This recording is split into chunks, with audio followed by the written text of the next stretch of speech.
దేవుని పరిశుద్ధ నామమునకు మహిమ కలుగునుగాక.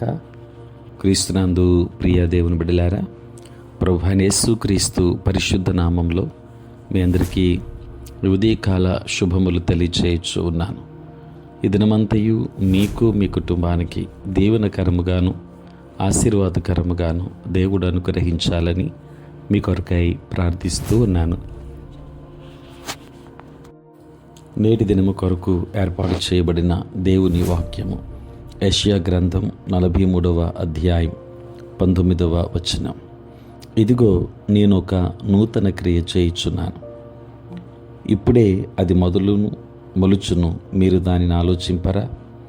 నేను అరణ్యములో త్రోవ కలుగజేయుచున్నాను, ఎడారిలో నదులు పారజేయుచున్నాను.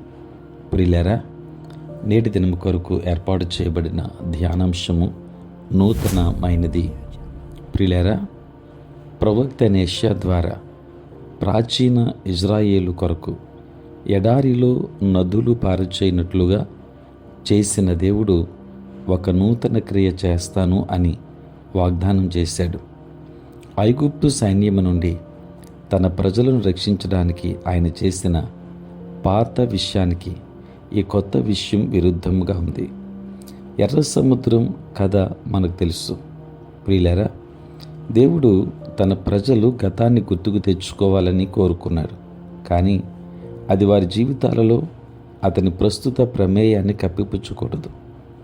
ఆయన, ఇదిగో నేను ఒక నూతన క్రియ చేయుచున్నాను, ఇప్పుడే అది మలుచును, మీరు దాన్ని ఆలోచింపరా?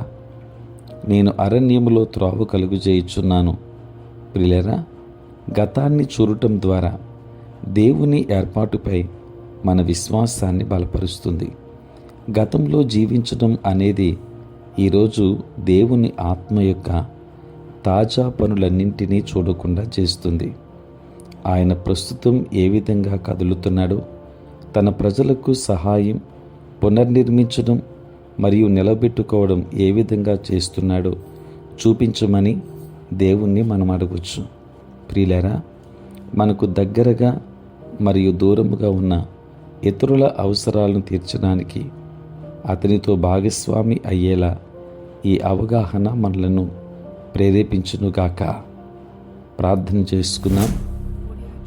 పరిశుద్ధుడైన తండ్రి, ప్రేమ కలిగిన ప్రభువా, మీ పరిశుద్ధ నామమునకై వందనాలు, స్తుతులు, స్తోత్రాలు చెల్లిస్తున్నాం నాయన. రాత్రంతయు కాపాడి సంరక్షించి సుఖనిద్రను మాకు దయచేసి మా జీవితంలో మరి ఒక నూతన దినాన్ని మేము చూడగలిగే భాగ్యాన్ని మీరు ఇచ్చారు. నీ స్తోత్రాలు. ఈ దినమంతా కూడా మీ సన్నిధి మాతో ఉంచండి, మీ ప్రసన్నత మాకు దయచేయండి. నేటి మా పనులలో, ప్రయాణములలో, పరిచర్యలో అంతటిలో మీరు తోడుగా ఉండండి. ఉద్యోగస్తులను, వ్యాపారస్తులను, కష్టపడి పని చేసుకుంటున్న బిడ్డలందరినీ దీవించండి. చదువుకుంటున్న బిడ్డలకు మీరు తోడుగా ఉండి మీ జ్ఞానమును వారికి అనుగ్రహించండి. తండ్రి, పుట్టినరోజు, పెళ్లి రోజు జరుపుకొనిచున్న బిడ్డలను దీవించండి నాయన. నూతన ఆశీర్వాదములు వారికి దయచేయండి. రక్షణ లేని వారికి రక్షణ అనుగ్రహించండి నాయన. ప్రభువా, ఈ ప్రాతకాలపు ధ్యానములలో ఏకీభవిస్తున్న ప్రతి ఒక్కరి మీద నీ కృపాహస్తము నుంచి మరి ప్రార్థన చేస్తున్నాను. తండ్రి, ఎంతోమంది బిడ్డలు నాయన శారీరకంగా, మానసికమైన రుగ్మతల చేత బాధపడుతున్న వారు ఉన్నారు. అటు బిడ్డలందరినీ కూడా మీరు దర్శించండి. వారికి కావలసినటువంటి ఆరోగ్యమును మెండుగా అనుగ్రహించండి.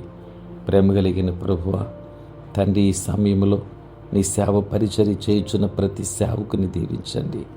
వారు చేయుచున్న పరిచర్య అంతటిలో మీరు తోడుగా ఉండండి. సార్వత్రిక క్రైస్తవ సంఘాన్ని ఆశీర్వదించమని వేడుకుంటూ నీ కృపా దీవెనలు మెండుగా బిడ్డలందరి మీద కృమరించుమని యేసు నామములో ప్రార్థించి వేడుకొనుచున్నాము తండ్రి. ఆమేన్.